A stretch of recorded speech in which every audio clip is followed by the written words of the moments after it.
Copa America ഫുട്ബോളിൽ Argentina ജേതാക്കളായി. ആരാണ് 2024 കോപ്പ അമേരിക്ക ഫുട്ബോൾ വിജയിച്ചത് എന്ന് ചോദിച്ചു കഴിഞ്ഞാൽ അർജന്റീനയാണ് വിജയിച്ചത് എന്ന് പഠിച്ചു വെക്കണേ. ഫൈനലിൽ കൊളംബിയയെ 1-0 കീഴടക്കിയാണ് അർജന്റീന ചാമ്പ്യന്മാരായത്. കോപ്പയിൽ അർജന്റീനയുടെ 16ാം കിരീടമാണ്. അപ്പൊ ഈ കോപ്പ അമേരിക്കയിൽ നമുക്കറിയാം Uruguay, Paraguay, Peru, Argentina, Brazil, Colombia, Ecuador, Chile ഇങ്ങനെയുള്ള രാജ്യങ്ങളൊക്കെയാണ് ഉള്ളത് അല്ലെ. യൂറോപ്യൻ രാജ്യങ്ങളോ മറ്റു ആഫ്രിക്കൻ രാജ്യങ്ങളോ ഏഷ്യൻ രാജ്യങ്ങളോ ഒന്നും ഇല്ല. ഓക്കെ, അപ്പൊ കോപ്പ അമേരിക്ക ഫുട്ബോളിൽ അർജന്റീനയ്ക്ക് 16ാമത്തെ കിരീടമാണ്. 2024 കിരീടം സ്വന്തമാക്കിയത് അർജന്റീനയാണ് എന്ന് നോട്ട് ചെയ്തു വെക്കാം. ഫൈനലിൽ കൊളംബിയയാണ് അവര് പരാജയപ്പെടുത്തിയത് എന്ന പോയിന്റും അവിടെ നോട്ട് ചെയ്തു വെക്കാം കേട്ടോ. കോപ്പ അമേരിക്ക ഫുട്ബോളിൽ അർജന്റീന ജേതാക്കളായി. ഫൈനലിൽ കൊളംബിയയെ 1-0 കീഴടക്കിയാണ് അർജന്റീന ചാമ്പ്യന്മാരായത്. കോപ്പയിൽ അർജന്റീനയുടെ 16ാം കിരീടമാണിത് എന്ന പോയിന്റും അവിടെ നോട്ട് ചെയ്ത് വെക്കണേ. കോപ്പ ചാമ്പ്യന്മാരായി. അപ്പൊ അതിനു മുന്നേ 2022 ലോക ചാമ്പ്യന്മാരായിരുന്നു അർജന്റീന. ശേഷം 2024 കോപ്പയിലും അവർ കപ്പടിച്ചു. ഇനി അതേ സമയം തന്നെ നടന്ന യൂറോ കപ്പ്, യൂറോപ്യൻ രാജ്യങ്ങളുടെ മാമാങ്കമായ യൂറോ കപ്പ് ഫുട്ബോളിൽ സ്പെയിൻ ചാമ്പ്യന്മാരായി.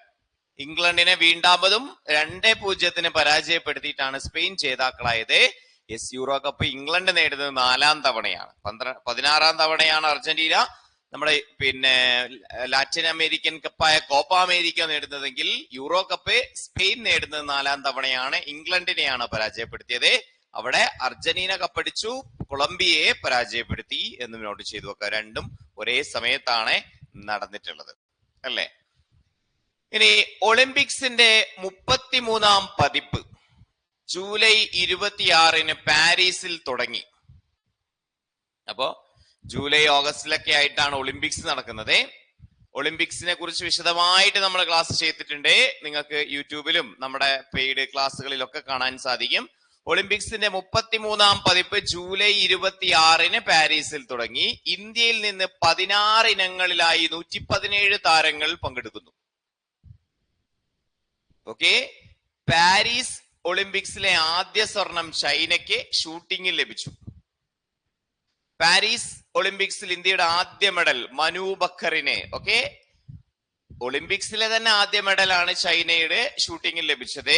ഇന്ത്യയുടെ ആദ്യ മെഡൽ മനു ബക്കർ വനിതകളുടെ 10 മീറ്റർ എയർ പിസ്റ്റൽ വിഭാഗത്തിൽ വെങ്കല മെഡൽ സ്വന്തമാക്കി. ഒളിമ്പിക്സ് ഷൂട്ടിംഗ് മെഡൽ നേടുന്ന ആദ്യ ഇന്ത്യൻ വനിതയാണ് മനു ബക്കർ. ഓക്കെ, അപ്പൊ ഷൂട്ടിങ്ങിൽ മെഡൽ നേടുന്ന ആദ്യ ഇന്ത്യൻ വനിതയാണ് മനു ബക്കർ. ഇന്ത്യയുടെ ഈ വർഷത്തെ, അതായത് 2024 നടന്ന 33ാമത് ഒളിമ്പിക്സിന്റെ ആദ്യത്തെ മെഡൽ, വെങ്കല മെഡൽ എന്തിലാണ്? 10 മീറ്റർ എയർ പിസ്റ്റൽ വിഭാഗത്തിൽ. ഓക്കെ, അപ്പൊ പാരീസ് ഒളിമ്പിക്സിലെ ആദ്യ സ്വർണം ആർക്കാണ്? ചൈനയ്ക്കാണ് കേട്ടോ. പാരീസ് ഒളിമ്പിക്സിലെ ആദ്യ സ്വർണം ചൈനയ്ക്കാണ്.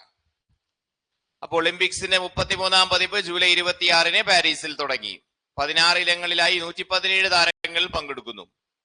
പാരീസ് ഒളിമ്പിക്സിലെ ആദ്യ സ്വർണം ചൈനയ്ക്ക് ഷൂട്ടിങ്ങിലാണ്. സെറ്റ്? ഓക്കെ ആണോ? യെസ്. അപ്പോ ആ പോയിന്റ്സ് നോട്ട് ചെയ്ത് വെക്കാം. അപ്പോ കോപ്പ അമേരിക്ക കപ്പ് കിട്ടിയത് അർജന്റീനയ്ക്കാണ്. യൂറോ കപ്പ് കിട്ടിയത് സ്പെയിനാണ്. ഒളിമ്പിക്സിൽ ആദ്യ സ്വർണം കിട്ടിയത് ചൈനയ്ക്ക്. ഇന്ത്യയുടെ ആദ്യ സ്വർണം മനു ബക്കറിന്. 33ാമത് ഒളിമ്പിക്സ് 16 ഇനങ്ങളിലായി 117 ഇന്ത്യൻ താരങ്ങൾ പങ്കെടുക്കുന്നു. സെറ്റ്. പാരീസ് ഒളിമ്പിക്സിന് ശേഷം അന്താരാഷ്ട്ര ഹോക്കിയിൽ നിന്ന് വിരമിക്കുന്ന മുൻ ഇന്ത്യൻ നായകനും മലയാളി ഗോൾ കീപ്പറുമാണ് ആര്? PR ശ്രീജേഷ്. അപ്പോ ഇന്ത്യയുടെ മുൻ നായകനായിരുന്നു. യെസ്, ഇപ്പോഴത്തെ നിലവിൽ ഗോൾ ആയിരുന്നു ആളെ ഈ പറയുന്ന 33ാമത് ഒളിമ്പിക്സോട് കൂടിയിട്ട് ഹോക്കിയിൽ നിന്ന് വിരമിച്ചു. ഏറ്റവും പ്രത്യേകത എന്താണെന്ന് ചോദിച്ചു കഴിഞ്ഞാൽ മലയാളിയാണ് എന്നുള്ളതാണ്. PR ശ്രീജേഷ് അല്ലേ? യെസ്. അപ്പൊ മനു ബാക്കറിനെയും PR ശ്രീജേഷിനെയും 33ാമത് ഒളിമ്പിക്സിനെ കുറിച്ചും ഒരു ധാരണ ഉണ്ടാക്കി വെക്കുക, പഠിക്കുക. ഇനി ഡീറ്റെയിൽ ആയിട്ട് അതിലേക്ക് ബുള്ളറ്റിനിലും പോയിട്ടില്ല, ഞാനും പോകുന്നില്ല കേട്ടോ. ഓക്കെ, കാരണം നമ്മൾ അത് ഡീറ്റെയിൽ ആയിട്ട് കുറെ കാര്യങ്ങൾ പല ക്ലാസ്സുകളിലായിട്ട് നമ്മൾ പഠിച്ചിട്ടുണ്ട്. ഓക്കെ, ഇനി സ്പെയിന്റെ കാർലോസ് അൽക്കാരസ് ആണ് ഈ വർഷത്തെ പുരുഷ വിംബിൾഡൺ ഓപ്പൺ ടെന്നീസ് ജേതാവ്. വിംബിൾഡൺ അല്ലെ, ഗ്രാൻഡ് സ്ലാം ടൂർണമെന്റുകളിൽ ഏറ്റവും പ്രധാനപ്പെട്ട വിംബിൾഡൺ ടൂർണമെന്റ് വിജയിച്ചത് സ്പെയിന്റെ കാർലോസ് അൽക്കാരസ് എന്ന് നോട്ട് ചെയ്തു വെക്കാം. ഇതിഹാസ താരം സെർബിയയുടെ നൊവാക് ജോക്കോവിച്ചിനെ കീഴടക്കിയാണ് അൽക്കാസ് കിരീടം ചൂടിയത്. അപ്പൊ 2024 വിംബിൾഡൺ കിരീടം നേടിയത് ആരാൻ ചോദിച്ചു കഴിഞ്ഞാൽ കാർലോസ് അൽക്കാരസ് എന്ന് നോട്ട് ചെയ്തു വെക്കാം കേട്ടോ. കാർലോസ് അൽക്കാരസ് ആണ് വിംബിൾഡൺ കിരീടം നേടിയത്. യെസ്, ആരെ തോൽപ്പിച്ചു? നമ്മുടെ ലെജൻഡറി താരം സെർബിയയുടെ നൊവാക് ജോക്കോവിച്ചിനെ പരാജയപ്പെടുത്തിയിട്ടാണ് കിരീടം സ്വന്തമാക്കിയത്. ചെക്ക് റിപ്പബ്ലിക്കിന്റെ ബാർബറ കെജ്രിക്കോവയ്ക്കാണ് ഈ വർഷത്തെ വിംബിൾഡൺ ടെന്നീസ് വനിതാ സിംഗിൾസ് കിരീടം കേട്ടോ. ചെക്കിന്റെ ബാർബറ കെജ്രിക്കോവയ്ക്കാണ് ഈ വർഷത്തെ വിംബിൾഡൺ ടെന്നീസ് വനിതാ സിംഗിൾസ് കിരീടം. ഇറ്റലിയുടെ ജാസ്മിൻ പൗളിനെയാണ് തോൽപ്പിച്ചത് ബാർബറ കെജ്രിക്കോവ. Okay, yes. അപ്പോ വിംബിൾഡൺ പുരുഷ വിഭാഗം കിരീടം സ്വന്തമാക്കിയത് കാർലോസ് അൽക്കാരസ് എന്നും വനിതാ വിഭാഗം കിരീടം സ്വന്തമാക്കിയത് ബാർബറ കെജ്രിക്കോവ എന്ന് നോട്ട് ചെയ്തു വെക്കാം. അവിടെ നമ്മുടെ നൊവാക് ജോക്കോവിച്ചിനെ പരാജയപ്പെടുത്തിയെങ്കിൽ ഇവിടെ ജാസ്മിൻ പൗളിനെയാണ് തോൽപ്പിച്ചത് എന്ന പോയിന്റും അവിടെ നോട്ട് ചെയ്ത് വെക്കാം കേട്ടോ. സെറ്റ്. യെസ്. അപ്പോ കോപ്പ അമേരിക്ക പഠിച്ചു, യൂറോ കപ്പ് പഠിച്ചു, ഒളിമ്പിക്സിന്റെ കുറച്ച് ബേസിക് ആയിട്ടുള്ള കാര്യങ്ങൾ പഠിച്ചു. മനു ബക്കറിനെയും PR ശ്രീജേഷിനെയും 33ാമതെയും 117 ഇന്ത്യൻ താരങ്ങൾ എന്നുള്ളതൊക്കെ പഠിച്ചു. പിന്നെ വിംബിൾഡൺ പുരുഷനാരാണ് വനിത ആരാണെന്ന് പഠിച്ചു. ഇത്രയും ഭാഗം സ്പോർട്സ് ആണ് ഇത്രയും ഡിസ്കസ് ചെയ്തത്. ഓക്കെ, ഇന്ത്യൻ ടെന്നീസ് ഇതിഹാസങ്ങളായ ലിയാൻഡർ പേസും വിജയ് അമൃതരാജും ഇന്റർനാഷണൽ ടെന്നീസ് ഹാൾ ഓഫ് ഫെയിമിൽ ഏഷ്യയിൽ നിന്ന് ഈ ബഹുമതി ലഭിക്കുന്ന ആദ്യ താരങ്ങളായി പേസും അമൃതരാജും. ലിയാൻഡർ പേസ് എന്ന് കേൾക്കുമ്പോൾ തന്നെ നമുക്ക് മനസ്സിലേക്ക് കൂട്ടിച്ചേർക്കാൻ സാധിക്കുന്ന മറ്റൊരു പേര് മഹേഷ് ഭൂപതി എന്നുള്ളതാണ് അല്ലെ. പക്ഷെ ഇത് മഹേഷ് ഭൂപതി അല്ല. ഇന്ത്യൻ ടെന്നീസ് താരങ്ങളായ ലിയാൻഡർ പേസും വിജയ് അമൃതരാജും ഇന്റർനാഷണൽ ടെന്നീസ് ഹാൾ ഓഫ് ഫെയിമിൽ ഏഷ്യയിൽ നിന്ന് ഈ ബഹുമതി ലഭിക്കുന്ന ആദ്യ ഇന്ത്യൻ താരങ്ങളായി മാറി പേസും അമൃതരാജും കേട്ടോ. യെസ്, ഇന്ത്യൻ ടെന്നീസ് താരങ്ങളായ ലിയാൻഡർ പേസും വിജയ് അമൃതരാജും ഇന്റർനാഷണൽ ടെന്നീസ് ഹാൾ ഓഫ് ഫെയിമിൽ ഏഷ്യയിൽ നിന്ന് ഈ ബഹുമതി ലഭിക്കുന്ന ആദ്യ താരങ്ങളായി പേസും അമൃതരാജും. Paes and Amritraj, Leander Paes and Amritraj. Yes, Leander പേസിനെ പ്രായമായില്ലേ, നമുക്ക് ഓർമ്മയുണ്ട്. മഹേഷ് ഭൂപതിയെ ഓർമ്മയില്ലേ? യെസ്, ആള് മാറിയിട്ടാണ്. ഇവിടെ വിജയ് അമൃതരാജിനെ പഠിച്ചു വെക്കുക. വിജയ് അമൃതരാജും ലിയാൻഡർ പേസും ഇന്റർനാഷണൽ ടെന്നീസ് ഹാൾ ഓഫ് ഫെയിമിൽ, international tennis hall of fame കേട്ടോ. ഇന്ത്യയുടെ ഷൂട്ടിംഗ് താരം അഭിനവ് ബിന്ദ്രയ്ക്ക് രാജ്യാന്തര ഒളിമ്പിക്സ് കമ്മിറ്റിയുടെ പരമോന്നത ആദരമായ ഒളിമ്പിക്സ് ഓർഡർ ലഭിച്ചു. ഷൂട്ടിങ്ങിൽ സ്വർണം നേടിയ ആളാണ് അല്ലെ. ഒളിമ്പിക്സിൽ ഷൂട്ടിങ്ങിൽ സ്വർണം നേടിയ ആളാണ്, മുൻ താരമാണ് അഭിനവ് ബിന്ദ്ര. അദ്ദേഹത്തെ ആദരിച്ചു. രാജ്യാന്തര ഒളിമ്പിക്സ് കമ്മിറ്റിയുടെ പരമോന്നത ആദരമായ ഒളിമ്പിക്സ് ഓർഡർ ലഭിച്ചു. ഈ പുരസ്കാരം ലഭിക്കുന്ന ആദ്യ ഇന്ത്യക്കാരനാണ് അദ്ദേഹം. വളരെ ഇമ്പോർട്ടന്റ് ആയിട്ട് പോയിന്റ് ആണ് കേട്ടോ. ഇത് ഒളിമ്പിക്സ് ഓർഡർ അങ്ങനെ ഒരു പോയിന്റേ നമ്മൾ ഇതുവരെ പഠിച്ചിട്ടില്ല. കാരണം അത് ഒരു ഇന്ത്യക്കാരനും കിട്ടിയിട്ടില്ല എന്നുള്ള വസ്തുത മനസ്സിലാക്കുക. ഒളിമ്പിക്സ് ഓർഡർ ലഭിച്ച ആദ്യത്തെ ഇന്ത്യക്കാരനാണ് മുൻ സ്വർണ്ണ മെഡൽ ജേതാവ് ഒളിമ്പ്യൻ അഭിനവ് ബിന്ദ്ര കേട്ടോ.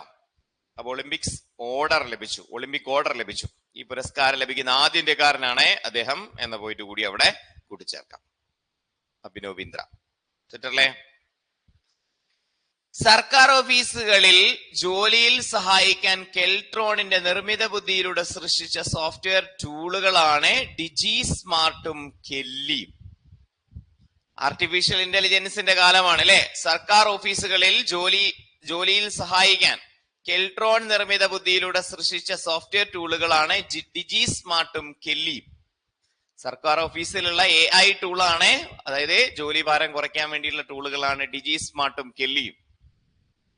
ഈ സമയത്ത് ഒരുപാട് തവണയായിട്ട് ഞാൻ നമ്മുടെ പല ക്ലാസ്സുകളിലും പറഞ്ഞുകൊണ്ടിരിക്കുന്നതാണ്, പല യൂട്യൂബ് സെഷൻസും നമ്മൾ ചെയ്തുകൊണ്ടിരിക്കുകയാണ്. എന്റെ ഒരു ചോദ്യം വാലിഡ് ആണോ എന്നുള്ളത് നിങ്ങളുടെ അഭിപ്രായം കൂടി ഞാൻ ചോദിക്കുകയാണ്. അതായത് കാലം ഇങ്ങനെ നൂതനമായ പല കണ്ടുപിടുത്തങ്ങളുടെയും പോയിക്കൊണ്ടിരിക്കുകയാണ്. ആർട്ടിഫിഷ്യൽ ഇന്റലിജൻസും ന്യൂറൽ നെറ്റ്വർക്കും ഡാറ്റ സയൻസും പ്രോഗ്രാമിംഗ് ലാംഗ്വേജുകളുടെ ഹൈ എൻഡ് ടൂളുകളും ഒരുപാട് കാര്യങ്ങളും നമ്മുടെ നാട്ടിൽ വന്നുകൊണ്ടിരിക്കുകയാണ്.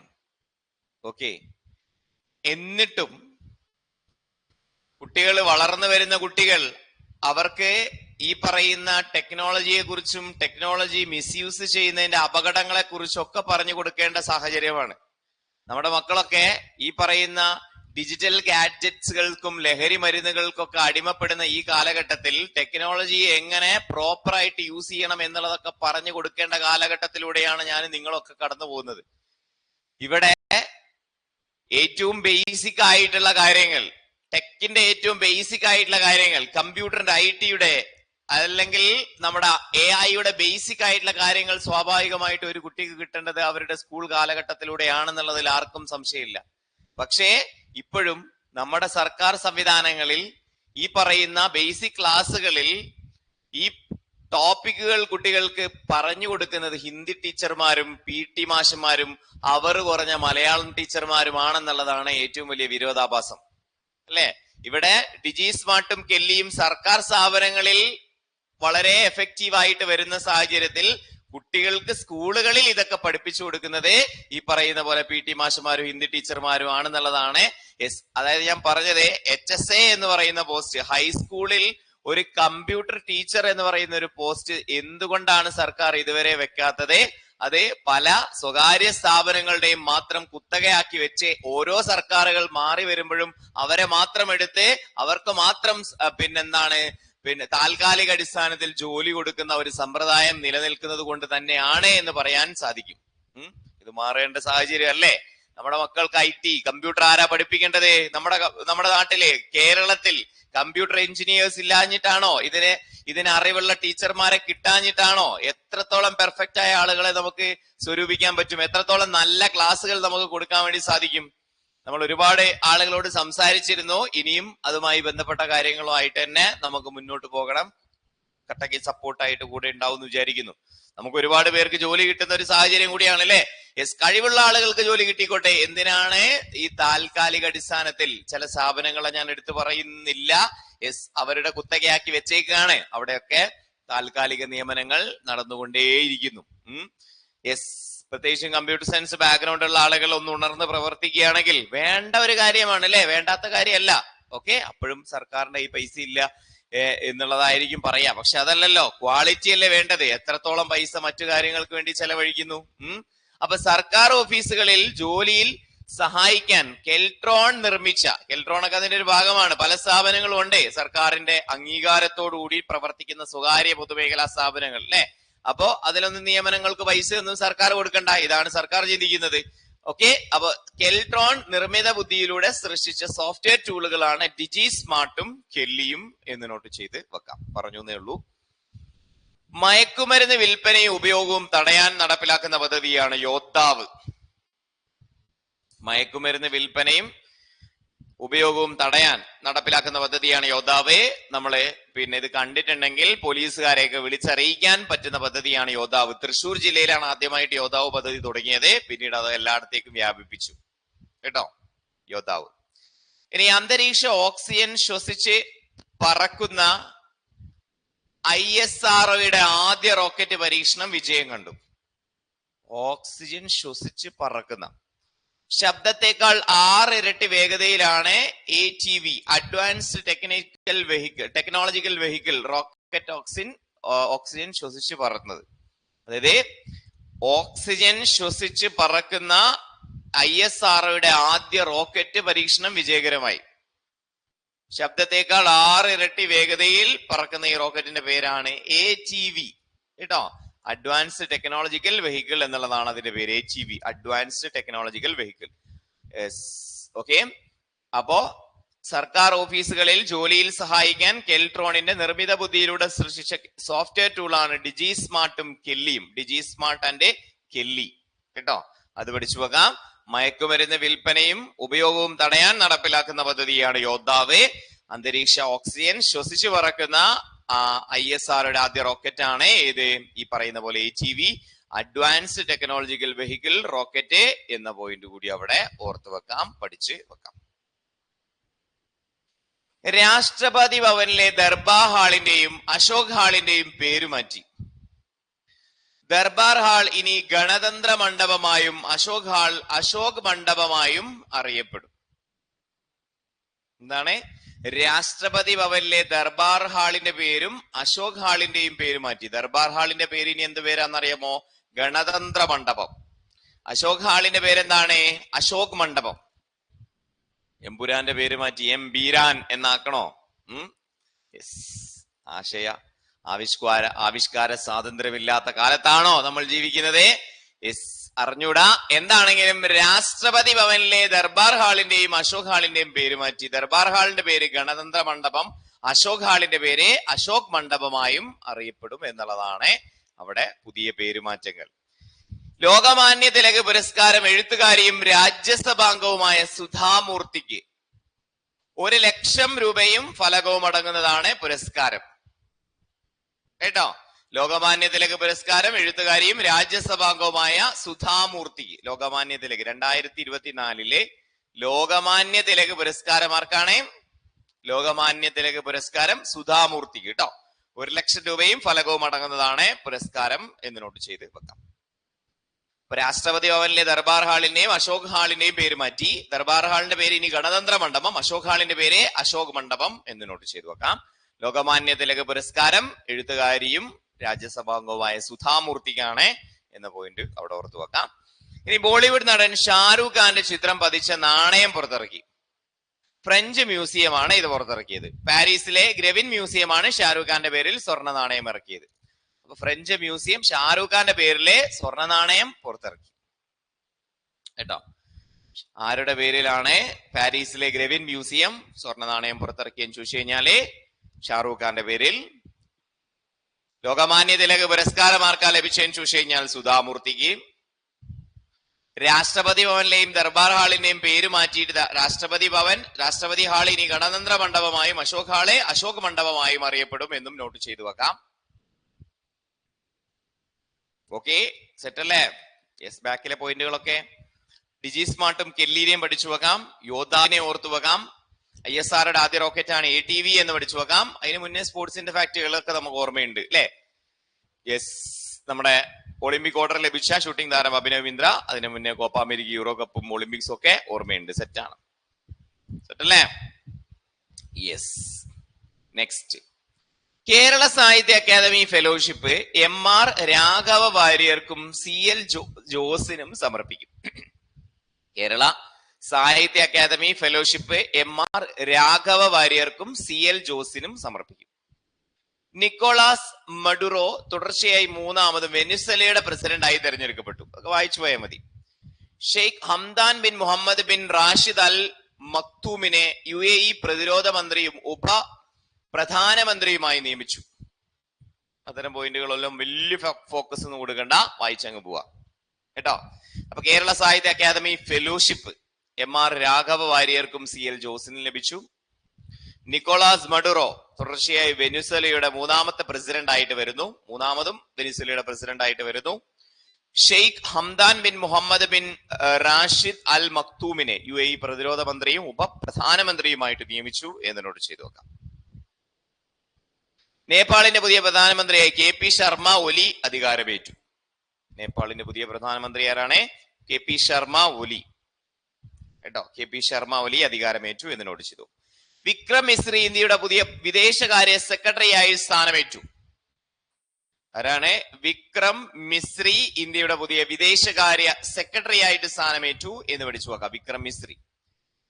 യൂറോപ്യൻ കമ്മീഷൻ പ്രസിഡന്റായി ഉർസുല വോൺ ഡെർ ലൈൻ തെരഞ്ഞെടുക്കപ്പെട്ടു. 2ാം തവണയാണ് ഉർസുല ഈ സ്ഥാനത്തേക്ക് തെരഞ്ഞെടുക്കപ്പെട്ടത്. ഓക്കെ, യൂറോപ്യൻ കമ്മീഷൻ പ്രസിഡന്റ് ആയിട്ട് ആരാണ്? ഉർസുല വോൺ ഡെർ ലൈൻ അല്ലെ തെരഞ്ഞെടുക്കപ്പെട്ടു. 2ാം തവണയാണ് ഉർസുല ഈ സ്ഥാനത്തേക്ക് തെരഞ്ഞെടുക്കപ്പെടുന്നത്. എവിടെയാണ്? യൂറോപ്യൻ കമ്മീഷന്റെ പ്രസിഡന്റ് ആയിട്ട് കേട്ടോ. ഇനി US പ്രസിഡന്റ് തെരഞ്ഞെടുപ്പിൽ കമല ഹാരിസ് ആണ് ഡെമോക്രാറ്റിക് പാർട്ടി സ്ഥാനാർത്ഥി. മുൻ പ്രസിഡന്റ് ഡൊണാൾഡ് ട്രംപ് ആണ് റിപ്പബ്ലിക്കൻ പാർട്ടി സ്ഥാനാർത്ഥി. ട്രംപ് വിജയിച്ചു അല്ലെ? നിലവിൽ ട്രംപ് ആണ് പ്രസിഡന്റ് എന്ന് നമുക്കറിയാം. അപ്പോ കമല ഹാരിസ് ഡെമോക്രാറ്റിക് പാർട്ടി സ്ഥാനാർത്ഥിയായിരുന്നു. Kamala Harris. ഡൊണാൾഡ് ട്രംപ് ആയിരുന്നു റിപ്പബ്ലിക്കൻ പാർട്ടി സ്ഥാനാർത്ഥി. ട്രംപ് വിജയിച്ചു എന്ന് നോട്ട് ചെയ്തു വെക്കാം. വിക്രം മിശ്രി ഇന്ത്യയുടെ വിദേശകാര്യ സെക്രട്ടറി ആയിട്ട് ചുമതലയേറ്റെന്നും യൂറോപ്യൻ കമ്മീഷൻ പ്രസിഡന്റ് ആയിട്ട് ഉർസുല വോൺ ഡെർ ലൈൻ സ്ഥാനമേറ്റു, തെരഞ്ഞെടുക്കപ്പെട്ടു എന്ന പോയിന്റും അവിടെ നോട്ട് ചെയ്ത് വെക്കാം. ഓക്കെ അല്ലേ മക്കളെ? പഠിക്കണേ. ഇതിൽ പുതിയ പോയിന്റുകളൊക്കെ ഉണ്ട്. യെസ്, അപ്പൊ റിവിഷൻ ചെയ്ത് റിപ്പീറ്റ് ചെയ്ത് തന്നെ പഠിക്കണേ. ഇനി വിനയ് മോഹൻ ക്വാത്രയെ അമേരിക്കയിലെ ഇന്ത്യൻ സ്ഥാനപതിയായിട്ട് നിയമിച്ചു. ഇത് ഇമ്പോർട്ടന്റ് ആണ്. മറ്റു രാജ്യങ്ങളിലെ മറ്റു അന്താരാഷ്ട്ര സംഘടനകളിലെ ഇന്ത്യൻ പ്രതിനിധികൾ PSC എപ്പോഴും എടുത്ത് ചോദിക്കുന്നതാണ്. പഠിച്ചു തന്നെ വെക്കാം. വിനയ് മോഹൻ ക്വാത്രയെ അമേരിക്കയിലെ ഇന്ത്യൻ സ്ഥാനപതിയായിട്ട് നിയമിച്ചു. വിനയ് മോഹൻ ക്വാത്രയെ അമേരിക്കയിലെ ഇന്ത്യൻ സ്ഥാനപതിയായിട്ട് നിയമിച്ചു എന്നോട് ചെയ്തു വെക്കാം. അമേരിക്കയിലെ ഇന്ത്യൻ സ്ഥാനപതിയായിട്ട് നിയമിച്ചു. തുടർച്ചയായി 7 തവണ കേന്ദ്ര ബജറ്റ് അവതരിപ്പിക്കുന്ന ധനമന്ത്രി റെക്കോർഡ് നിർമ്മല സീതാരാമൻ സ്വന്തമാക്കി. മൊറാർജി ദേശായിയുടെ 6 ബജറ്റ് അവതരണത്തിനുള്ള റെക്കോർഡാണ് നിർമ്മല സീതാരാമൻ മറികടന്നത് തുടർച്ചയായിട്ട്. നിലവിൽ 8 തവണ CD ദേശ്മുഖിന്റെ തുടർച്ചയായി 7 ബജറ്റ് അവതരണങ്ങളുടെ റെക്കോർഡാണ് നിർമ്മല സീതാരാമൻ മറികടന്നത് കേട്ടോ. Okay, yes. ഇപ്പോ 8 തവണയായി. ഓക്കെ, 7 തവണ കേന്ദ്ര ബജറ്റ് അവതരിപ്പിക്കുന്ന ധനമന്ത്രി എന്ന റെക്കോർഡ് നിർമ്മല സീതാരാമൻ സ്വന്തമാക്കിയിരുന്നു. മൊറാർജി ദേശായിയുടെ 6 ബജറ്റ് അവതരണങ്ങളുടെ റെക്കോർഡാണ് നിർമ്മല സീതാരാമൻ ആ സമയത്ത് മറികടന്നത് കേട്ടോ. ഇത് ജൂലൈയിലെ പോയിന്റ് വായിക്കുമ്പോൾ ശ്രദ്ധിക്കണേ, ഇവിടെ കൺഫ്യൂഷൻ വരരുത്. 2024 ജൂലൈയിലാണ് ഏത് പിന്നെ തുടർച്ചയായി 7 തവണ എന്ന് പറഞ്ഞത് കേട്ടോ. നിലവിൽ ഇപ്പൊ എത്ര തവണയായി? 8 തവണയായി. തുടർച്ചയായി 7 ബജറ്റ് അവതരണങ്ങളുടെ റെക്കോർഡാണ് നിർമ്മല സീതാരാമൻ മറികടന്നിട്ടുള്ളത് കേട്ടോ. ഓക്കെ, ഇപ്പോ 8 തവണ തുടർച്ചയായി അവതരിപ്പിച്ച റെക്കോർഡ് ആരുടെ പേരിലാണ്? നിർമ്മല സീതാരാമന്റെ പേരിലാണ് എന്നോട്ട് ചെയ്തു വെക്കാം കേട്ടോ. അപ്പൊ വിനയ് മോഹൻ ക്വാത്ര അമേരിക്കയിൽ ഇന്ത്യൻ സ്ഥാനപതിയായി തുടർച്ചയായി 8 തവണ ബജറ്റ് അവതരിപ്പിച്ചത് ആരാന്ന് ചോദിച്ചു കഴിഞ്ഞാൽ നിർമ്മല സീതാരാമനാണ് എന്ന പോയിന്റും അവിടെ നോട്ട് ചെയ്തു വെക്കാം, പഠിച്ച് വെക്കാം. ഓക്കെ അല്ലേ? സെറ്റ് അല്ലേ? ഫൈൻ അല്ലേ? യെസ്. Okay okay. തിരുവനന്തപുരം ജില്ലയുടെ പുതിയ കളക്ടറായിട്ട് അനുകുമാരി ചുമതലയേറ്റു. ജെറോമിക് ജോർജിന്റെ പിൻഗാമിയായിട്ടാണ് അനുകുമാരി നിയമനം. അപ്പൊ തിരുവനന്തപുരം ജില്ലയുടെ ജെറോമിക് ജോർജിന് ശേഷം ഇപ്പോഴത്തെ പുതിയ കളക്ടറായിട്ട് ചുമതലയേൽക്കുന്നത് ആരാന്ന് ചോദിച്ചു കഴിഞ്ഞാൽ അനുകുമാരി കേട്ടോ. ആരാണ്? അനുകുമാരി. തിരുവനന്തപുരം ജില്ലയുടെ പുതിയ കളക്ടറായിട്ട് വരുന്ന ആരാന്ന് ചോദിച്ചു കഴിഞ്ഞാൽ അനുകുമാരി എന്നോട് ചെയ്തു. തിരുവനന്തപുരം ജില്ലയുടെ പുതിയ കളക്ടറായിട്ട് വരുന്നു അനുകുമാരി. ജെറോമിക് ജോർജിന്റെ പിൻഗാമിയായിട്ടാണ് അനുകുമാരിയുടെ നിയമനം എന്നും നോട്ട് ചെയ്തു വെക്കാം കേട്ടോ. യെസ്, ജെറോമിക് ജോർജിന്റെ പിൻഗാമിയായിട്ട് വരുന്നു അനുകുമാരി. തിരുവനന്തപുരം ജില്ലയുടെ പുതിയ കളക്ടറാണ് അനുകുമാരി. ജസ്റ്റിസ് N അനിൽകുമാറിനെ പുതിയ ലോകായുക്തയായിട്ട് നിയമിച്ചു. ജസ്റ്റിസ് N അനിൽകുമാറിനെ പുതിയ ലോകായുക്തയായിട്ട് നിയമിച്ചു കേട്ടോ. ജസ്റ്റിസ് N അനിൽകുമാറിനെ പുതിയ ലോകായുക്തയായിട്ട് നിയമിച്ചു. അത് നോട്ട് ചെയ്ത് വെക്കണേ. നമ്മുടെ ഇപ്പോഴത്തെ ലോകായുക്ത ആരാന്ന് ചോദിച്ചു കഴിഞ്ഞാൽ ജസ്റ്റിസ് N അനിൽകുമാർ ആണ്. തിരുവനന്തപുരം ജില്ലയുടെ പുതിയ കളക്ടർ ആരാന്ന് ചോദിച്ചു കഴിഞ്ഞാൽ അനുകുമാരി എന്ന് നോട്ട് ചെയ്ത് വെക്കാം. പുതുച്ചേരി ലഫ്റ്റനന്റ് ജനറലായി മലയാളിയായ കൈലാസ് നാഥ് അത് ഒന്നിച്ചായിട്ടുണ്ട്. കൈലാസ് നാഥ് കേട്ടോ. കൈലാസ് നാഥ് പുതുച്ചേരിയുടെ പുതിയ ലഫ്റ്റനന്റ് ഗവർണർ ആരാന്ന് ചോദിച്ചു കഴിഞ്ഞാൽ കൈലാസ് നാഥ്. ജസ്റ്റിസ് N അനിൽകുമാറിനെ പുതിയ ലോകായുക്തയായിട്ട് നിയമിച്ചു എന്ന് നോട്ട് ചെയ്തു വെക്കാം. തിരുവനന്തപുരം ജില്ലയുടെ പുതിയ കളക്ടർ അനുകുമാരി. ചൈനയുടെ ദൗത്യമായ ചാങ് E5 ആണ് കേട്ടോ. ചാങ് E5 ഒന്നിച്ചാക്കിയിട്ടുണ്ട്. ചന്ദ്രന്റെ ഉപരിതലത്തിൽ നിന്ന് ശേഖരിച്ച മണ്ണിലും പാറക്കഷ്ണങ്ങളിലും ജലാംശം കണ്ടെത്തി. അപ്പോ എന്താണ്? ചന്ദ്രനിലെ ജലാംശമുണ്ടെന്ന് എന്ന് കണ്ടെത്തി. ആരെ? ചാങ് E5 കേട്ടോ. ചാങ് E5 ചന്ദ്രന്റെ ഉപരിതലത്തിൽ നിന്ന് ശേഖരിച്ച മണ്ണിലും പാറക്കല്ലിലും ജലാംശമുണ്ടെന്ന് കണ്ടെത്തി. അവിടെ കിണർ ഒഴിച്ചു കഴിഞ്ഞാൽ ചിലപ്പോ വെള്ളം കിട്ടുമായിരിക്കും അല്ലെ? യെസ്. അപ്പോ ചാങ് E5ന്റെ കാര്യം ഓർത്തു വെക്കാം. ചന്ദ്രന്റെ ഉപരിതലത്തിൽ നിന്ന് ശേഖരിച്ച മണ്ണിലും പാറക്കഷ്ണങ്ങളിലും ജലാംശം കണ്ടെത്തി എന്നുള്ളതാണ്. പുതുച്ചേരി ലഫ്റ്റനന്റ് ഗവർണർ ജനറലായി കൈലാസ് നാഥിനെ നിയമിച്ചു. പുതുച്ചേരി ലഫ്റ്റനന്റ് ജനറലായിട്ട് മലയാളിയായ കൈലാസ് നാഥിനെ നിയമിച്ചു. ചാങ് E5 മണ്ണിലും പാറക്കഷ്ണങ്ങളിലും ജലാംശം കണ്ടെത്തി എന്നും നോട്ട് ചെയ്തു വെക്കാം. ഈ പേജിലുള്ളതെല്ലാം ഇമ്പോർട്ടന്റ് ആണ്. തിരുവനന്തപുരം ജില്ലയുടെ പുതിയ കളക്ടർ ആരാണ്? അനുകുമാരി. ജസ്റ്റിസ് N അനിൽകുമാറിനെ പുതിയ ലോകായുക്തയായിട്ട് നിയമിച്ചു. പുതുച്ചേരി ലഫ്റ്റനന്റ് ജനറലായിട്ട് മലയാളിയായ കൈലാസ് നാഥിനെ നിയമിച്ചു. ചൈനയുടെ ദൗത്യമായ ചാങ് E5 ചന്ദ്രന്റെ ഉപരിതലത്തിൽ നിന്ന് ശേഖരിച്ച മണ്ണിലും പാറക്കഷ്ണങ്ങളിലും ജലാംശം കണ്ടെത്തി എന്ന പോയിന്റും അവിടെ നോട്ട് ചെയ്ത് വെക്കാം. സെറ്റ് സെറ്റല്ലേ? യെസ്. അപ്പൊ പോയിന്റുകളൊക്കെ ഓക്കെ അല്ലേ? നമ്മൾ ആദ്യം മുതൽ പറഞ്ഞ പോയിന്റ് ഒന്ന് ഓടിച്ചൊന്ന് കണ്ടു നോക്കിയേ. പറയുന്നില്ല, കണ്ടു നോക്കിയേ. കോപ്പ അമേരിക്ക അർജന്റീനക്ക്, യൂറോ കപ്പ് സ്പെയിന്, 33ാമത് ഒളിമ്പിക്സ് ഇന്ത്യയുടെ ആദ്യ സ്വർണ്ണം മനു ബക്കർ, പിയാസ്ട്രി ശേഷി വിരമിച്ചു. കാർലോസ് അൽക്കാരസിന് വിംബിൾഡണ്, ബാർബറ ഹെജറിക്കോവിക്ക് വനിതകളിൽ വിംബിൾഡൺ, ഡിയാൻഡ്ര പേസിനും വിജയ് അമൃതരാജനും international hall of fame award, അഭിനവിന്ദ്രയ്ക്ക് ഒളിമ്പിക് ക്വാർട്ടർ, ജിജി സ്മാർട്ടും ഗെല്ലിനെ നമ്മൾ കണ്ടു, യോദ്ധാവ്, ലഹരി മയക്കുമരുന്ന് ഉപയോഗം തടയാൻ വേണ്ടിയിട്ട് യോദ്ധാവ്, ഓക്സിജൻ ശ്വസിച്ച് പറക്കുന്ന ISRO റോക്കറ്റ് ATV, രാഷ്ട്രപതി ഭവനിലെ ദർബാർ ഹാളിന്റെയും അശോക് ഹാളിന്റെയും പേര് മാറ്റി, സുധാമൂർത്തിക്ക് ലോകമാന്യ തിലക് പുരസ്കാരം, ഷാരൂഖ് ഖാന്റെ സ്വർണ്ണ നാണയം, MR രാഘവ വാര്യരും CL ജോസും ഓർത്തു വെക്കാം. നിക്കോളാസ് മഡുറോ വെനിസുലയുടെ പുതിയ 3ാമതായിട്ടും അദ്ദേഹം തന്നെ പ്രസിഡന്റ് ആവുന്നു. പിന്നെ ഉപപ്രധാനമന്ത്രിയും പ്രതിരോധ മന്ത്രിയായിട്ട് SUAയിൽ ആരാണ് മാറിയത്? Sheikh Hamdan bin Mohammed bin Rashid Al Maktoum, ചെറിയ പേര് അല്ലെ. KP ശർമ്മ ഒലി നേപ്പാളിന്റെ പ്രധാനമന്ത്രി, നമ്മുടെ അയൽ രാജ്യമായ നേപ്പാള്, നോട്ട് ചെയ്ത് നോക്കാം.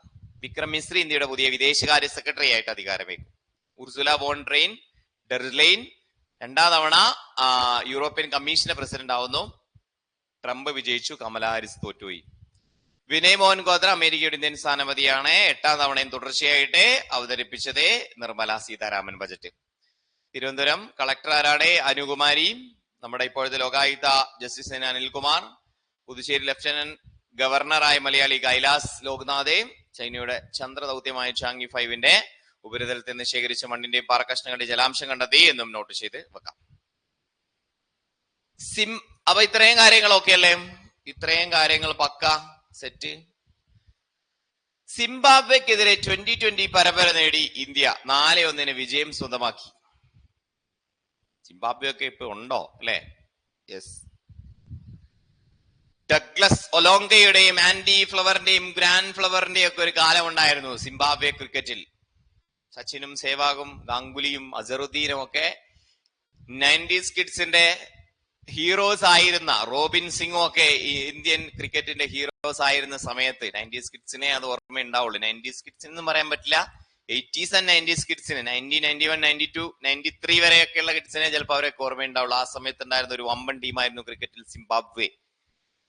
സ്വന്തമായി കളിക്കാൻ, സ്വന്തമായി ഒരു ഷൂ പോലും വാങ്ങാൻ സാധിക്കാത്ത ഒരു ക്രിക്കറ്റ് ടീമായി സിംബാബ്വെ മാറി എന്ന് പറയുന്ന ഒരു കരളലിയിപ്പിക്കുന്ന ന്യൂസ് ഉണ്ടായിരുന്നു. വംശീയ അധിക്ഷേപങ്ങളും രാജ്യത്തിന്റെ സാമ്പത്തിക സ്ഥിതിയും കെട്ടുപാടുകളുമെല്ലാം പാടെ തകർന്ന ഒരു സാഹചര്യത്തിൽ ക്രിക്കറ്റ് എന്ന് പറയുന്ന കായിക വിനോദത്തെ ആ രാജ്യം പാടെ മറന്ന ഒരു സാഹചര്യത്തിൽ മെല്ലെ മെല്ലെ ആ രാജ്യം ക്രിക്കറ്റിൽ നിന്ന് മെല്ലെ മെല്ലെ പോകുന്ന ഒരു സാഹചര്യമായിരുന്നു ഉണ്ടായിരുന്നത് കേട്ടോ. അവർ വീണ്ടും തിരിച്ചു വരികയാണ്. സിംബാബ്വെക്കെതിരെ പക്ഷേ ഇന്ത്യ കപ്പടിച്ചു എന്നാണ് പറഞ്ഞത് 4-1 കേട്ടോ. ഇന്ത്യയുടെ രോഹൻ ബൊപ്പണ്ണ ടെന്നീസിൽ നിന്ന് വിരമിക്കൽ പ്രഖ്യാപിച്ചു. ഏറ്റവും പ്രായം കൂടിയ നമ്മുടെ പിന്നെന്താണ് പറയാ ഡബിൾസിൽ ഗ്രാൻഡ് സ്ലാം കിരീടം സ്വന്തമാക്കിയ രോഹൻ ബൊപ്പണ്ണ മാത്യു എബ്ഡൻ സഖ്യത്തെ നമ്മൾ മുന്നേ പഠിച്ചിട്ടുണ്ട് അല്ലെ. ആ രോഹൻ ബൊപ്പണ്ണ, ബാംഗ്ലൂരുകാരനായ രോഹൻ ബൊപ്പണ്ണ ടെന്നീസിൽ നിന്ന് വിരമിക്കുന്നു. പ്രശസ്ത ഹൃദയ ശസ്ത്രക്രിയാ വിദഗ്ധനായ ഡോക്ടർ മാർത്താണ്ഡവർമ്മ ശങ്കരൻ വല്യത്താൻ എന്ന MS വല്യത്താൻ അന്തരിച്ചു. തിരുവനന്തപുരത്ത് ശ്രീ ചിത്രത്തിരുനാൾ ഇൻസ്റ്റിറ്റ്യൂട്ട് സ്ഥാപിക്കുന്നതിൽ മുൻകൈ എടുത്ത വല്യത്താൻ 20 വർഷത്തോളം അതിന്റെ ഡയറക്ടറായിട്ട് സേവനമനുഷ്ഠിച്ചിട്ടുണ്ടായിരുന്നു. 20 വർഷത്തോളം ശ്രീ ചിത്ര തിരുനാൾ ഇൻസ്റ്റിറ്റ്യൂട്ട് ഓഫ് മെഡിക്കൽ സയൻസിന്റെ ഡയറക്ടർ സ്ഥാനത്തിരുന്ന അതിന്റെ സ്ഥാപകരിൽ ഒരാളായ ഡോക്ടർ മാർത്താണ്ഡവർമ്മ ശങ്കരൻ വല്യത്താൻ, MS വല്യത്താൻ അന്തരിച്ചു എന്ന പോയിന്റ് അവിടെ ഓർത്ത് വെക്കാം കേട്ടോ. അപ്പൊ സിംബാബ്വെക്കെതിരെ ഇന്ത്യ ഒരു കപ്പടിച്ചു, അത്രയേ ഉള്ളൂ. അതിൽ പ്രധാനപ്പെട്ട വലിയ പോയിന്റ് ഒന്നുമില്ല. രോഹൻ ബൊപ്പണ്ണ ടെന്നീസിൽ നിന്ന് വിരമിച്ചു എന്ന് നോട്ട് ചെയ്തു വെക്കാം. ഇദ്ദേഹത്തിന്റെ മരണവും നോട്ട് ചെയ്തു വെക്കാം. ഇനി സിനിമാ നിർമ്മാതാവും സംവിധായകനുമായ ആരോമ മണി എന്ന M മണി അന്തരിച്ചു. പ്രശസ്ത കവിയും അധ്യാപകനുമായ പ്രൊഫസർ KK ഹിരണ്യൻ അന്തരിച്ചു. അമേരിക്കൻ ഹാസ്യ സാമ്രാട്ടും ഗ്രാമി പുരസ്കാര ജേതാവുമായ ബോബ് ന്യൂഹാർട്ട് അന്തരിച്ചു. വിഖ്യാത ഐറിഷ് എഴുത്തുകാരി എഡ്ന ഒ ബ്രയാൻ അന്തരിച്ചു. മരണവാർത്തകൾ ഒന്ന് ഓടിച്ചു പോവുക. ബുള്ളറ്റിനിലെ എവിടെയും കാണാത്ത കുറെ മരണവാർത്തകൾ PSC ബുള്ളറ്റിൻ കൊടുക്കാറുണ്ട്. വലിയ ഇമ്പോർട്ടന്റ് ആയിട്ട് തോന്നില്ല എങ്കിലും PSC ഇറക്കുന്ന ബുള്ളറ്റിൻ ആയതുകൊണ്ട് നോട്ട് ചെയ്തു വെക്കാം, പഠിച്ചു വെക്കാം. ഓക്കെ, യെസ്, നമ്മളെ CSEB കോപ്പറേറ്റീവ് ബാങ്കിന്റെ പരീക്ഷകളിലേക്ക് കൂടി പച്ചവെള്ളം എഡ്യൂക്കേഷൻ ആപ്പ് കാലെടുത്ത് വെക്കുകയാണേ. നമ്മളിപ്പോ അതിൽ ഇപ്പൊ വിളിച്ചിട്ടുള്ള LD ടൈപ്പിസ്റ്റിന്റെ ക്ലാസ് ആണ് ആദ്യഘട്ടത്തിൽ നമ്മൾ സ്റ്റാർട്ട് ചെയ്യുന്നത്. അതിലെ ക്ലർക്ക് അല്ലെ, കുറച്ചധികം വേക്കൻസിയുമായിട്ട് ക്ലർക്ക് വിളിച്ചിട്ടുണ്ട് ഗുരുവായൂർ ദേവസ്വം ബോർഡിലെ. യെസ്, അപ്പൊ അതിന്റെയൊക്കെ ക്ലാസ്സുകൾ നമ്മൾ മെല്ലെ സ്റ്റാർട്ട് ചെയ്യും. ഇപ്പൊ നമ്മൾ ആദ്യഘട്ടത്തിൽ LD ടൈപ്പിസ്റ്റിന്റെ ക്ലാസ്സുകൾ സ്റ്റാർട്ട് ചെയ്യാണ് CSEB-യില്. അതുപോലെ തന്നെ ഗുരുവായൂർ ദേവസ്വം ബോർഡിലെ പിന്നെ നേരെ തിരിഞ്ഞുപോയേ, ഗുരുവായൂർ ദേവസ്വം ബോർഡിലെ LD ടൈപ്പിസ്റ്റ്. CSEB-യിൽ നമ്മൾ ആദ്യഘട്ടത്തിൽ സ്റ്റാർട്ട് ചെയ്യുന്നത് ടൈപ്പിസ്റ്റ് അല്ല, ഡാറ്റ എൻട്രി ഓപ്പറേറ്റർ ആണ് കേട്ടോ. ഡാറ്റ എൻട്രി ഓപ്പറേറ്റർ ആണ് ആദ്യം നമ്മൾ സ്റ്റാർട്ട് ചെയ്യുന്നത്. ഗുരുവായൂർ ദേവസ്വം ബോർഡിലെ LD ടൈപ്പിസ്റ്റ് നമ്മൾ സ്റ്റാർട്ട് ചെയ്യുന്നുണ്ട്. യെസ്, മറ്റു പരീക്ഷകളുടെ ഒക്കെ ക്ലാസ്സുകൾ പച്ചവെള്ളം എഡ്യൂക്കേഷൻ ആപ്പിൽ PSC-യുടെ മാത്രം ക്ലാസ്സുകളല്ല, PSC-യുടെ ക്ലാസ്സുകളും RRB-യുടെ ക്ലാസ്സുകളും ഇനിതാ SSC-യുടെ ക്ലാസ്സുകൾ നമ്മൾ പതിയെ തുടങ്ങും. CSEB ക്ലാസ്സുകളുണ്ട്. ഓൾറെഡി നമ്മൾ UGC നെറ്റ് റിലേറ്റഡ് ആയിട്ടുള്ള ക്ലാസ്സുകൾ നമ്മൾ സ്റ്റാർട്ട് ചെയ്തിട്ടുണ്ട്. ഇനി അടുത്ത കേടെറ്റ് പരീക്ഷകളുടെ ക്ലാസ്സുകളും LPUP-യുടെ ഒരു ലോങ് ടൈം ബാച്ചും നമ്മുടെ പച്ചവെള്ളത്തിൽ നമ്മൾ സ്റ്റാർട്ട് ചെയ്യുന്നുണ്ട് കേട്ടോ. LPUP ലോങ് ടൈം ബാച്ചിലെ നമ്മൾ 5 മുതൽ 10ാം ക്ലാസ് വരെയുള്ള പിന്നെ സയൻസ്, സോഷ്യൽ സയൻസ് ടെക്സ്റ്റ് ബുക്കുകളെ വളരെ വിശദമായിട്ട് ഡീറ്റെയിൽ ആയിട്ട് കവർ ചെയ്യും. കേടെറ്റ് 1-നും 2-നും അത് ധാരാളമാണ്, 3-ക്കും അത് മതിയാവും. LPUP-യുടെ കോഴ്സും നമ്മൾ പാരലലി സ്റ്റാർട്ട് ചെയ്യും. ഒറ്റ സ്ട്രെച്ചിൽ ഈ 3 കോഴ്സുകൾ നമ്മൾ സ്റ്റാർട്ട് ചെയ്യുന്നുണ്ട്. പിന്നെ മറ്റു കോഴ്സുകളൊക്കെ തുടങ്ങുന്നുണ്ട്. അപ്പോൾ തീർച്ചയായിട്ടും പച്ചവെള്ളം എഡ്യൂക്കേഷൻ ആപ്പിനോടുള്ള നിങ്ങളുടെ സഹകരണവും സ്നേഹവും വളർത്തുക. നിങ്ങളെ പൊന്നുപോലെ നമ്മൾ നോക്കും, ജോലിയിലേക്ക് എത്തിക്കും, അത് നമ്മളെ ഉറപ്പ് തരുന്നതാണ്. അത്തരത്തിൽ നമ്മുടെ എല്ലാ കുട്ടികളെയും ട്രീറ്റ് ചെയ്ത് നല്ല രീതിയിൽ നമ്മൾ മുന്നോട്ട് പോകുന്നുണ്ട്. ഇല്ലേ? നിങ്ങളുടെ അഭിപ്രായങ്ങൾ നിങ്ങൾ കമന്റ് ചെയ്യുക. നമ്മുടെ പെയ്ഡ് മെമ്പേഴ്സിനാണ് നമ്മുടെ കൃത്യമായിട്ടുള്ള കാര്യങ്ങൾ അറിയാം. നമ്മുടെ ഡെയിലി രാവിലെ 5 മണിക്കുള്ള പരീക്ഷയും വീക്ക്ലി എക്സാമുകളും പിന്നെ നമ്മുടെ ടീച്ചേഴ്സിന്റെ ക്ലാസ്സുകളും റിവിഷൻ ക്ലാസ്സുകളും ഇനിയിപ്പോ ഏപ്രിൽ മാസത്തിലെ നമ്മുടെ പോർഷൻസ് വരാൻ പോകുന്ന പോർഷൻസ് പരീക്ഷകൾക്കുള്ള പോർഷൻസ് ഒക്കെ കഴിയാണ് ഏപ്രിലോട് കൂടിയിട്ട്. മെയ് മാസം മുതൽ പിന്നീട് അങ്ങോട്ട് പക്കാ റിവിഷനാണ്, എക്സാം ഓറിയന്റഡ് ആയിട്ടുള്ള റിവിഷൻ ക്ലാസ്സുകളാണ് പോയിക്കൊണ്ടിരിക്കുന്നത് കേട്ടോ. Yes, okay. HSA ഇപ്പൊ നമ്മളെന്താണെന്നറിയോ, ഒരുപാട് എൻക്വയറീസ് നമുക്ക് വരുന്നുണ്ട്. HSA ഉണ്ടോ, HSST ഉണ്ടോ, പിന്നെ നെറ്റ് തുടങ്ങുന്ന സമയത്ത് ഒരുപാട് സബ്ജക്റ്റുകളൊക്കെ വരുന്നുണ്ട്. പക്ഷെ നമുക്ക് 100% നല്ല രീതിയിൽ ചെയ്യാൻ സാധിക്കും എന്ന് പറയുന്ന കോഴ്സുകൾ മാത്രമേ നമ്മൾ തുടങ്ങുള്ളൂ. അതുകൊണ്ട് HSA നമ്മളിപ്പോ തുടങ്ങുന്നില്ല. കാരണം നമുക്ക് തുടങ്ങാൻ പറ്റുന്നുള്ള കോൺഫിഡൻസ് വരുമ്പോ നമ്മൾ തുടങ്ങും കേട്ടോ. അതുവരെ നമുക്ക് ചെയ്യാൻ പറ്റുന്നത് നമ്മൾ തുടങ്ങും. യെസ്, ഇനി ബുള്ളറ്റിനിലേക്ക് വീണ്ടും ഒന്ന് വരണേ നിങ്ങളെ. ബുള്ളറ്റിൻ ഇനിയുണ്ട്. പാരീസ് ഒളിമ്പിക്സിലെ 10 മീറ്റർ എയർ പിസ്റ്റൽ ഷൂട്ടിംഗിൽ മിക്സഡ് ടീമിനത്തിൽ മനു ബക്കർ, സരബ്ജോത് സിംഗ് സഖ്യത്തിന് വെങ്കല മെഡൽ. ഓൾറെഡി മനു ബക്കറിന് എന്ത് കിട്ടിയിരുന്നു? 10 മീറ്ററിൽ വെങ്കലം കിട്ടിയിരുന്നു. ഇൻഡിവിജ്വലിലെ ആദ്യത്തെ നമ്മുടെ മെഡലാണ് എന്ന് നമ്മൾ പഠിച്ചിരുന്നു. ഇത് മനു ബക്കറും സരബ്ജോത് സിംഗും സഖ്യം, അതായത് ഒന്നിച്ചുള്ള മത്സരത്തിലും വെങ്കല മെഡൽ ലഭിച്ചു എന്ന് നോട്ട് ചെയ്തു വെക്കാം. സ്വതന്ത്ര ഇന്ത്യയിൽ ഒരു ഒളിമ്പിക്സിൽ 2 മെഡലുകൾ നേടുന്ന ആദ്യ വനിതാ താരമാണ് മനു ബക്കർ. ഓക്കെ, സ്വതന്ത്ര ഇന്ത്യയിലെ ഒരു ഒളിമ്പിക്സിൽ 2 മെഡൽ നേടുന്ന ആദ്യ വനിതാ താരമാണ്, ആദ്യ താരം കേട്ടോ, ആദ്യ വനിതാ താരമാണ് മനു ബക്കർ എന്ന് നോട്ട് ചെയ്തു വെക്കാം.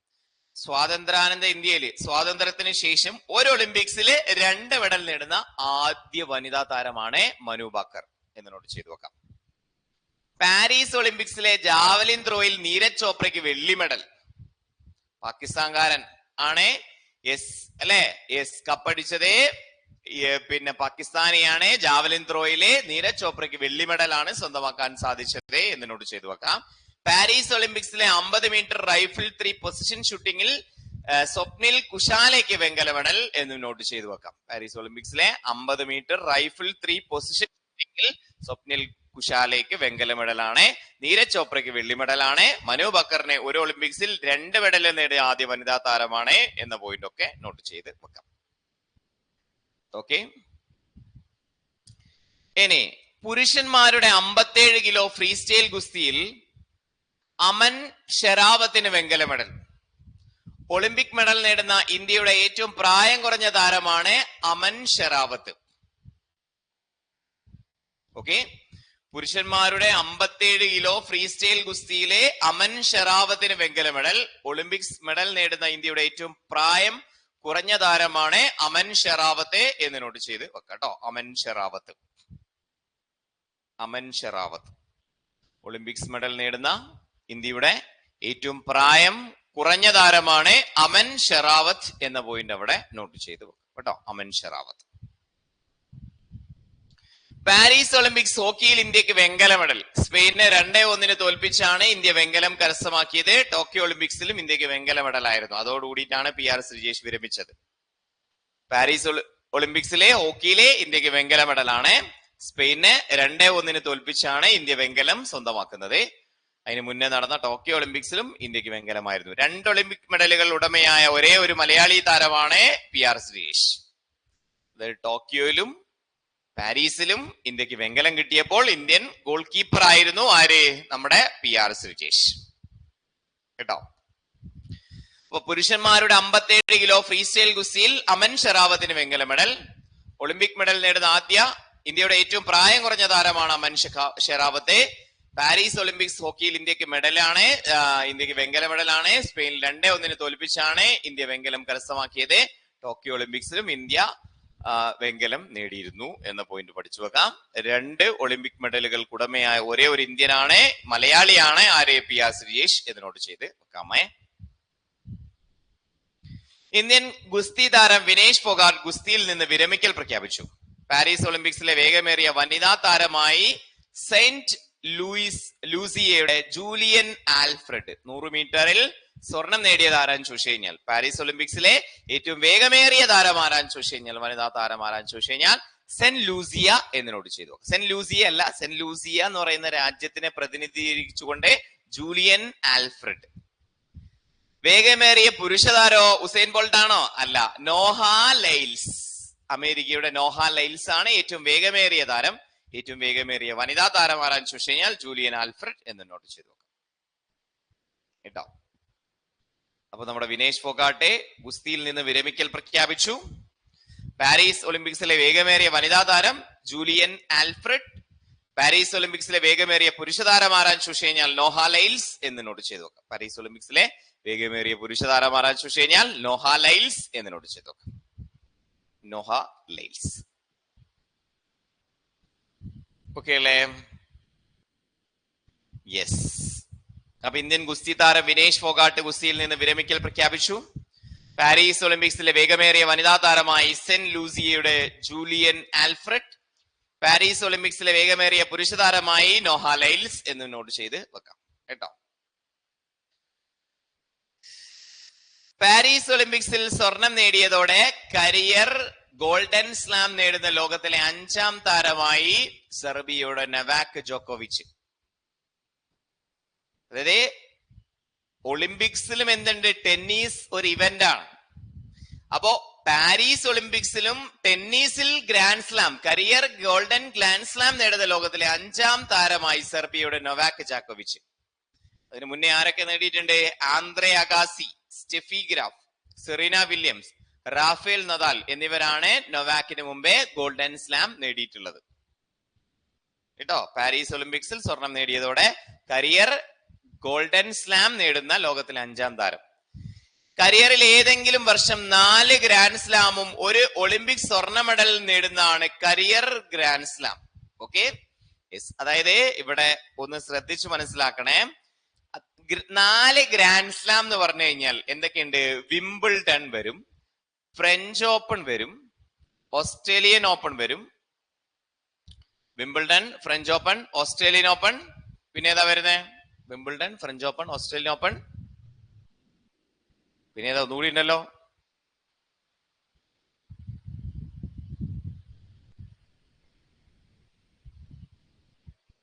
US Open. യെസ്, ആരെന്താ കമന്റ് ചെയ്യാത്തെ?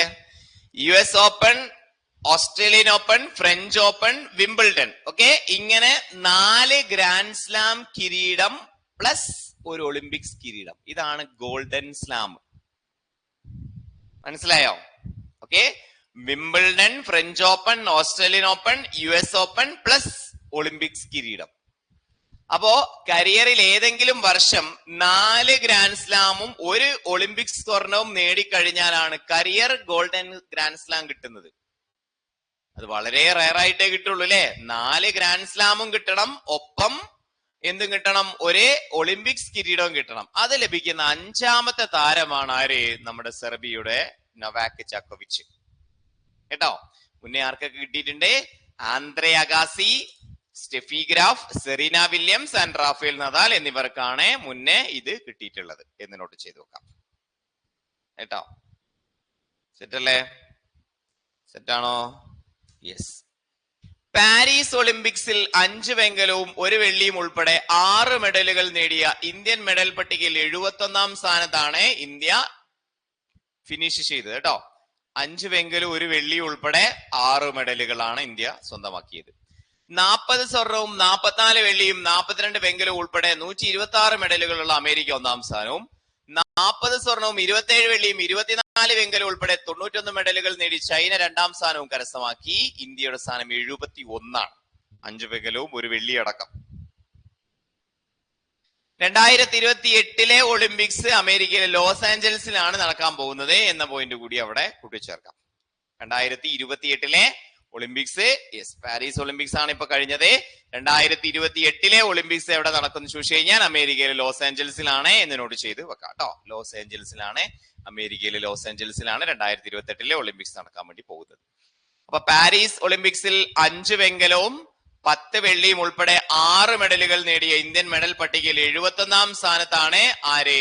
നമ്മുടെ ഇന്ത്യ അവസാനം കഴിഞ്ഞത്. 1ാം സ്ഥാനം അമേരിക്ക, 2ാം സ്ഥാനം ചൈന.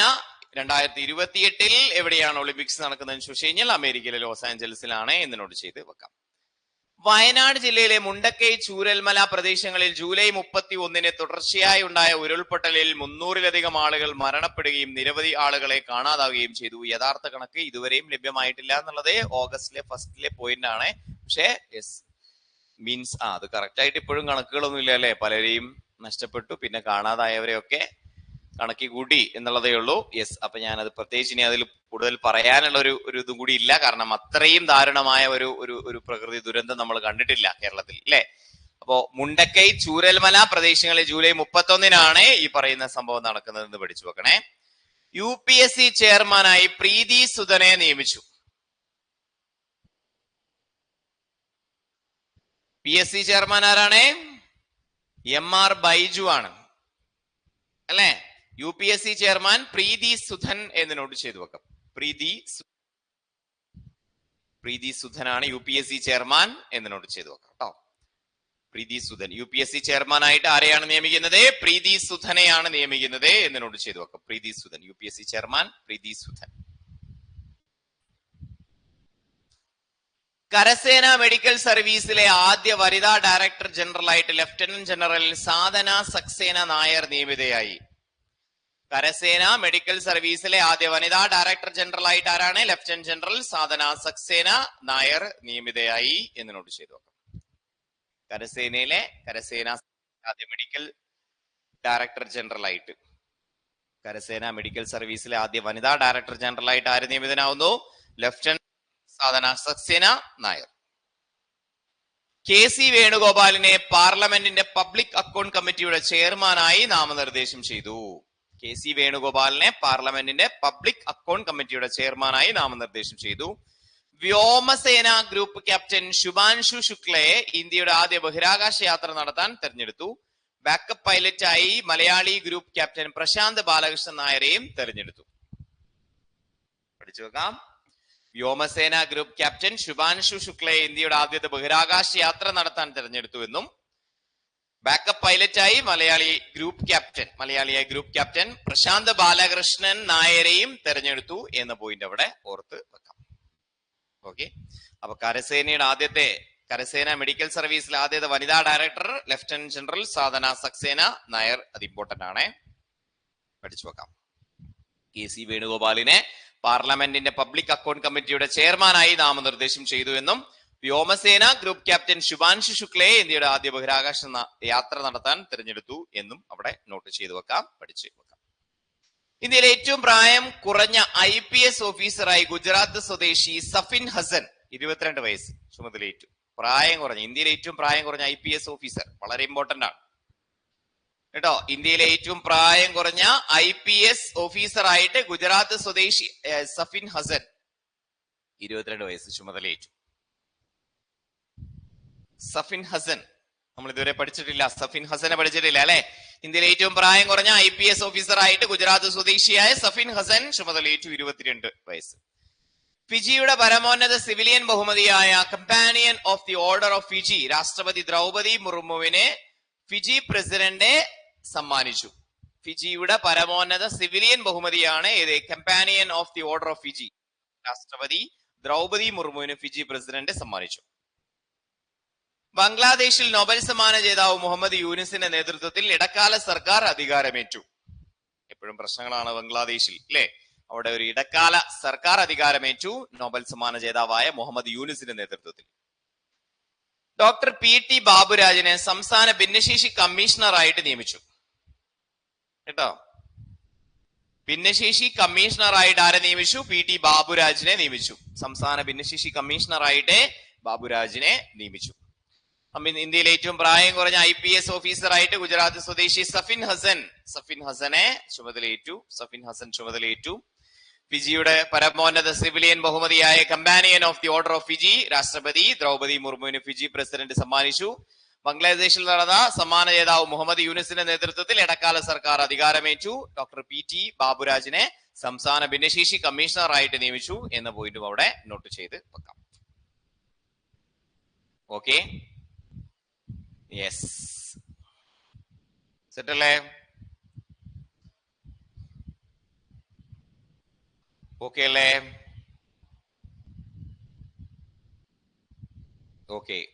സഫിൻ ഹസൻ 22 വയസ്സ് ചുമതലയേറ്റ്, അതും കൂടി അവിടെ നോട്ട് ചെയ്തു വെക്കാം. PT ബാബുരാജിനെ ഭിന്നശേഷി കമ്മീഷണറായിട്ട് നിയമിച്ചു എന്നും പഠിച്ചു വെക്കാം കേട്ടോ.